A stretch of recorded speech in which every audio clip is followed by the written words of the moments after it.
नमस्कार दोस्तों, योगेश टेक्निकल में आपका फिर से बहुत बहुत स्वागत। दोस्तों, आज के इस वीडियो में हम एक ऐसे टूल के बारे में जानेंगे जो काफ़ी किफ़ायती है हमारे लिए। अगर आप इस लाइन में नए हैं तो आपको इस टूल का इस्तेमाल करना अवश्य आना चाहिए, क्योंकि यह टूल आपकी जेब के साथ साथ हमारे पर्यावरण को भी तंदुरुस्त रखने में काफ़ी मदद करता है। और एक ज़रूरी बात, अगर आप मेरे चैनल पर नए हैं तो चैनल को सब्सक्राइब अवश्य कीजिएगा और वीडियो को लाइक और शेयर भी अवश्य कीजिएगा, क्योंकि दोस्तों मैं रेसिपी से संबंधित वो सभी वीडियो मेरे चैनल पर अपलोड करता हूं जो आपको किसी ना किसी कार्य में मदद कर पाए। तो दोस्तों हम आगे बढ़ते हैं। अभी आप जो सामने देख रहे हैं ये लाइन पियर्सिंग वाल्व आप पढ़ सकते हैं, और ये जो पार्ट्स यानी कि जो टूल्स है ये हमारे 3/16 के पाइप पर, 3/8 के पाइप पर और 1/4 के पाइप पर हम इस्तेमाल कर सकते हैं। अब इसका कार्य के बारे में हम जानेंगे। मैं आपको यहाँ इसके कार्य के बारे में थोड़ा एक्सप्लेन करूँगा डिटेल से, और फिर हम प्रैक्टिकल भी करेंगे एक रेफ्रिजरेटर पर, क्या ये वाकई में काम कर पाता है या फिर ये ऐसे ही है। तो वीडियो में आप लास्ट तक बने रहिएगा। अभी आपको मैं इसका एक ओल्ड वर्जन दिखाता हूँ। जो पहले हम इस्तेमाल करते थे वो थोड़ा इस्तेमाल करने में डिफ़िकल्ट होता था। देखिए ये भी लाइन पियर्सिंग वाल्व है, और इन दोनों वाल्व का दोस्तों हम इस्तेमाल करते हैं किसी भी उपकरण से गैस को रिकवर करने के लिए, किसी बंद सिस्टम के प्रेशर को जानने के लिए, और विशेषकर उन उपकरणों पर जिन पर ये हमारा पिन वाल्व नहीं लगा हुआ और उस उपकरण से हर साल 10, 15 या 20 ग्राम गैस लीक हो जाती है। अगर हम उसमें गैस डालेंगे तो सारे निकाल कर डालनी पड़ती है, तो हमारी जेब पर काफ़ी खर्चा आता है। लेकिन इस वाल्व की मदद से आप उसमें रेफ्रिजरेंट चार्ज कर सकते हैं आसानी से, और आपको वो रेफ्रिजरेंट हवा में भी नहीं छोड़ना पड़ेगा, जिससे कि हमारे पर्यावरण को भी नुकसान नहीं होगा। क्योंकि दोस्तों जो हमारा रेफ्रिजरेंट है वो हमारे पर्यावरण को काफ़ी नुकसान पहुंचाता है। इसी से हमारे क्लाइमेट में इतने चेंजेज आ जाते हैं बिन मौसम के भी। तो इसका मैं एक्सप्लेन फिर आपको किसी अन्य वीडियो में करूंगा। अभी हम इसके लेटेस्ट मॉडल के बारे में बात करते हैं। तो दोस्तों आप समझ ही गए, लाइन पियर्सिंग वाल्व, इसे हम लाइन टैप वाल्व भी कह सकते हैं। इसको यूज़ करना दोस्तों काफ़ी आसान है। पहले मैं आपको बता देता हूँ कि ये काम कैसे करता है। अभी देखिए, जैसे मैं ये इसका नट खोल देता हूँ, इसको आप जब हम किसी रेफ्रिजरेटर पे से यूज़ करेंगे तो आप खुद कहेंगे कि काफ़ी आसान है। देखिए इसमें ये एक रबड़ होती है जो हमारे इस पाइप पर जाकर टिक जाएगी, जिससे कि जब ये पिन हमारी इस पाइप में पंचर करेगी तो हमारी गैस साइडों से लीक नहीं होगी। इसको काफ़ी सावधानी से और काफ़ी पेशेंस से आपको यूज़ करना है। इसको यूज़ करने का तरीका यही है। मान लीजिए मेरा ये प्रोसेसिंग जो मेरा ट्यूब है किसी फ्रिज का वो है, तो मैं उसको इस पर ऐसे डालूँगा, इस नट को खोल के, और फिर मेरे को ऐसे ही ये लगाना है, और फिर इसको मेरे को टाइट कर देना है आराम आराम से। देखिए ये ऐसे टाइट हो जाएगा, और फिर आपको इसे स्क्रू रेंच की सहायता से हल्का हल्का टाइट कर देना है। इतना दबाव बनाना है ताकि आपकी जो रबड़ है वो दिख रही है ब्लैक वाली, वो ना तो पूरी तरह से दब जाए।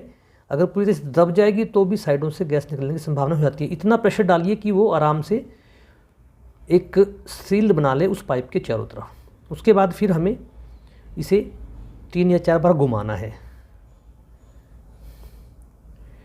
और जैसे ही आप इसे घुमाएंगे तो उस पाइप में हमारा पंचर हो जाएगा, यानी कि उसमें एक होल बन जाएगा, जिससे कि वहाँ से हम रेफ्रिजरेंट को इस पोर्ट के द्वारा अपने सिलेंडर में रिकवर कर लेंगे, या यहाँ से हम इसमें चार्ज कर देंगे।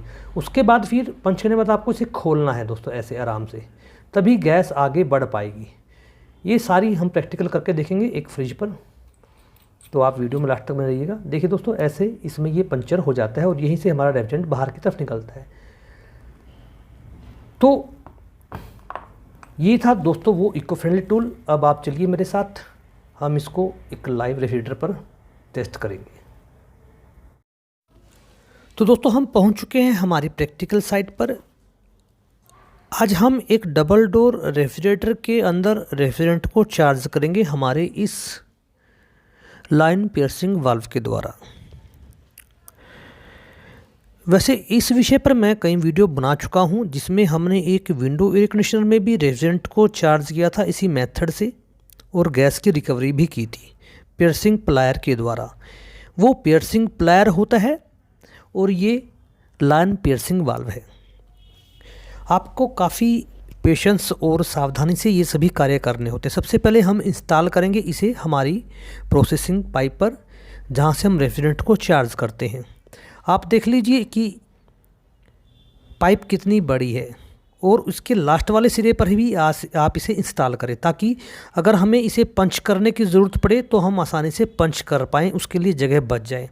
उसके बाद आपको इसे घुमाना है, आराम से 3 या 4 टर्न देने हैं, ताकि हमारे इस पाइप में होल हो जाए। और गैस जब तक बाहर नहीं आएगी वाल्व के द्वारा, तब तक आप इसे ऊपर दोबारा रिवर्स नहीं करेंगे। यानी कि पंचर करने के बाद, पियर्सिंग करने के बाद आपको इसे दोबारा से खोलना है। और फिर देखिए हमने गेज लगाया हुआ है, और आप गेज में ध्यान से देखेंगे तो हमारा जो इस टाइम प्रेशर है वो वैक्यूम में चल रहा है। यानी कि शायद इस के अंदर कुछ भी रेफ्रिजरेंट नहीं है, ये वैक्यूम मोड में ही चल रहा है हमारा उपकरण। आपको ध्यान से इसे इंस्टॉल करना है, जल्दबाजी नहीं करनी है, आराम से आप इसे इंस्टॉल कर पाएंगे। यही इसकी एक खासियत है कि आराम से कोई भी इसे किसी भी लाइन पर इंस्टॉल कर सकता है।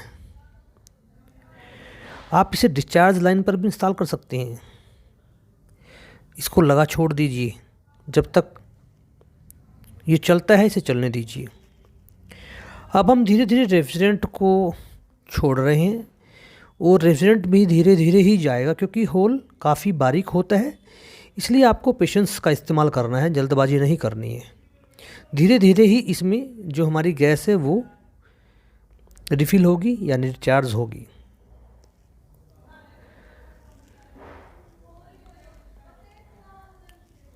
आप बिना वैक्यूम गेज के भी अगर आप सीधे रिफ़िल करना चाहते हैं तो गैस को तोलकर इसमें डाल दीजिए।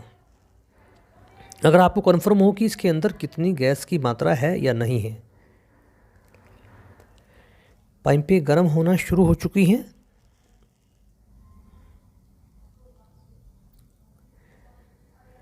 और हमारा रेफ्रिजरेंट बिल्कुल आराम से जा रहा है। ये नहीं है कि वो नहीं जा पा रहा, क्योंकि होल हमारा बिल्कुल सही से हुआ है, इसलिए हमारा रेफ्रिजरेंट आसानी से जा रहा है। मैं आपको दोस्तों इस टूल्स की जो विशेषताएं हैं वो पहले भी बता चुका हूँ, मैं फिर भी बता देना चाहता हूँ कि ये इको फ्रेंडली टूल है। इससे हम किसी भी उपकरण से रेफ्रिजरेंट को रिकवर कर सकते हैं, उसका इस्तेमाल भी कर सकते हैं। लेकिन प्रोसेस तो यही होता है कि रिकवर करने के बाद हमें उसे रिसाइकलिंग करने के बाद उसको फिर इस्तेमाल करना होता है। लेकिन हमारे यहाँ पर ये स्थान नहीं है जहाँ हम उसे रिकवर करने के बाद उसे रिक्लेम यानी उसको रिसाइकिल कर पाएँ और फिर हम उसे रिक्लेम कर सकें। ये 3R का टॉपिक होता है दोस्तों। 3R मतलब रिकवर, रेफ्रिजरेंट रिकवर, रिसाइकलिंग और रिक्लेम। जो दोस्तों जो विकसित देश हैं उनमें यही प्रोसेस अपनाया जाता है, और रेफ्रिजरेंट को बेकार नहीं किया जाता, पुराने रेफ्रिजरेंट को भी यूज़ किया जाता है। हमारे यहाँ अभी ये प्रैक्टिस नहीं है। हमने रेफ्रिजरेंट डाल दिया है, अब हमने इस पर डेड प्लग लगा दिया है। हम इसकी लीकेज को चेक करेंगे। आप किसी भी उपकरण में जिस उपकरण का कंप्रेसर बर्न्ट नहीं हुआ है, यानी उसका स्टेटर, उसकी वाइंडिंग जली नहीं हुई है, तो आप उसके रेफ्रिजरेंट को रिकवर कर सकते हैं आसानी से। इसके लिए रिकवरी मशीनें भी आती हैं, उनके साथ ही रिकवर करना अच्छा होता है। किसी भी अन्य कंप्रेसर से रिकवर नहीं करना चाहिए कोई भी रेफ्रिजरेंट।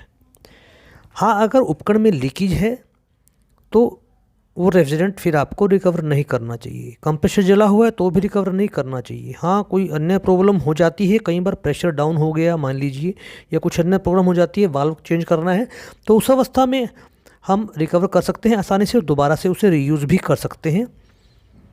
वो रेफ्रिजरेंट अच्छी हालात में होता है। लेकिन स्टेटर जला हुआ, कंप्रेसर जला हुआ या फिर लीकेज वाला उपकरण से रेफ्रिजरेंट को रिकवर करके इस्तेमाल नहीं करना चाहिए। दोस्तों कोशिश करनी चाहिए कि रेफ्रिजरेंट को कम से कम हवा में छोड़ें। हाँ, आजकल कुछ रेफ्रिजरेंट आए हुए हैं, जैसे हमारा R32 है, R600 है। ये इको फ्रेंडली रेफ्रिजरेंट होते हैं, इनको हवा में छोड़ने से कोई नुकसान नहीं है, लेकिन कोशिश कीजिए कि अच्छी प्रैक्टिस करें और लीकेज की संभावनाएं कम से कम करें।